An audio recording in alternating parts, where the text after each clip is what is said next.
بسم اللہ الرحمن الرحیم۔ ہمارے چینل مدنی مشن کو لائک کریں، سبسکرائب کریں اور بیل آئیکن دبانا نہ بھولیں۔ اور مجھے بتایا گیا ہے کہ الحمدللہ سرکار تاج الشریعہ رحمہ اللہ کی بارگاہ میں بھی یہ کتاب پیش کی گئی۔ اس کے کچھ چیپٹرز ان کی بارگاہ میں پیش کیے گئے، پڑھے گئے۔ سرکار تاج الشریعہ کی شان بھی اس میں بیان کی گئی ہے۔ تصویر کے مسئلے پر جو ان کا حکم ہے، اس میں جو ان کی شدت اور سختی ہے، اس کو ہم نے بیان کیا کہ کیوں وہ سختی فرماتی تھی اور اس میں کتنی حکمتیں تھیں۔ ان حکمتوں پر بھی ہم نے کلام کیا، اور اس حوالے سے بہت تفصیل سے دیگر بھی مختلف فی مسائل پر اس میں صرف ہم نے اس بات پر زور دیا ہے کہ ہمیں حق حاصل نہیں کہ ہم تفسیق کرتے پھریں، فاسق کہتے پھریں، کیونکہ اعلیٰ حضرت رحمہ اللہ بھی اس کے خلاف ہیں۔ ہاں، وہ کہہ سکتے ہیں کیونکہ وہ فقط مفتی نہیں ہے نا، وہ مجدد بھی ہیں۔ ہاں، اس کے علاوہ جتنے بھی مختلف فی مسائل ہیں، مثال کے طور پر دیکھیے اب یہاں پر سرکار حضور تاج الشریعہ کے ماننے والے کتنے بیٹھے، بہت سارے، لیکن ابھی تصویر بنا رہے تھے تھوڑی دیر پہلے۔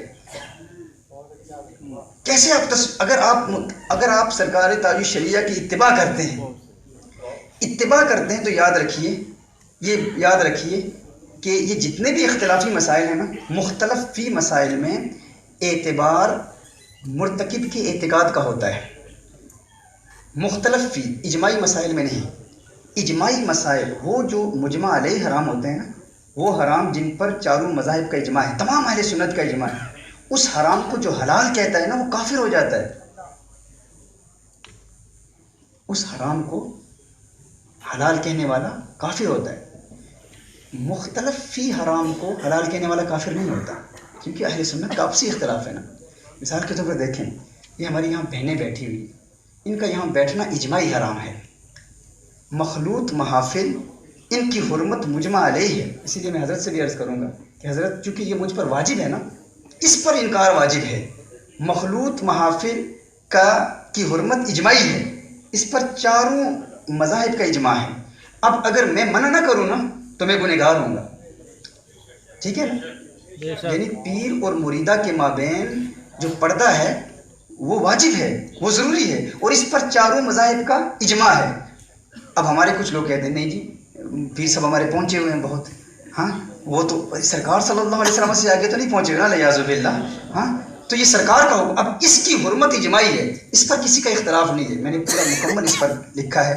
ازہر کے کچھ ایسے مفتی ہیں جنہوں نے فتویٰ دے دیا اس کے جواز کا، اور پھر ہمارے ہندو پاک کے مفتی بھی پھر انہی کے فتوے کو استعمال کر کے کہہ رہے ہیں کہ بھائی ازہر کے مفتی جائز کہتے ہیں۔ تو ازہر کا جو منہج جدید ہے اس میں بہت ساری خرافات اور بدعات آ گئی ہیں، اور وہ تو مذاہب اربعہ سے انحراف کر چکے ہیں۔ تو ایسے اب یہ مثال کے طور پر یہ اجماعی حرام ہے۔ اب اگر کوئی شخص کہے کہ نہیں جی میں اس کو جائز سمجھتا ہوں، وہ اس اجماعی حرام کو جو جائز کہے نا، حلال کہے، کسی بھی اجماعی حرام کو، تو وہ دین اسلام سے خارج ہے۔ لیکن وہ مسائل جو اختلافی ہیں، جن میں اہل سنت کا اختلاف ہے، اس میں اعتبار ہوتا ہے مرتکب کے اعتقاد کا، یعنی جو ارتکاب کر رہا ہے نا اس کا اعتقاد کیا ہے۔ اگر وہ اسے حلال سمجھتا ہے، شرط یہ وہ اجماعی حرام نہ ہو، اگر وہ اسے جائز سمجھتا ہے تو اس کے حق میں جائز ہے۔ لیکن اگر وہ اسے حرام سمجھتا ہے، یعنی کسی ایسے بزرگ عالم کے اتباع میں حرام سمجھتا ہے، جس طرح ہمارے بے شمار لوگ سرکار تاج الشریعہ کی اتباع میں تصویر کو حرام سمجھتے ہیں، اب اگر وہ تصویر بنائے گا نا تو اب مجھ پر واجب ہے کہ میں اسے منع کروں کہ تو فاسق ہو گیا ہے۔ اگر مجھے پتا ہے کہ وہ سرکار تاج الشریعہ کے اتباع میں اس کو حرام مانتا ہے، اب اگر وہ حرام ماننے کے باوجود تصویر بنائے گا، اور اگر میں بنوا بھی رہا ہوں، مجھ پر واجب ہے کہ میں اسے منع کروں۔ اگر میں اسے منع نہیں کرتا نا تو میں خود فاسق ہو جاؤں گا۔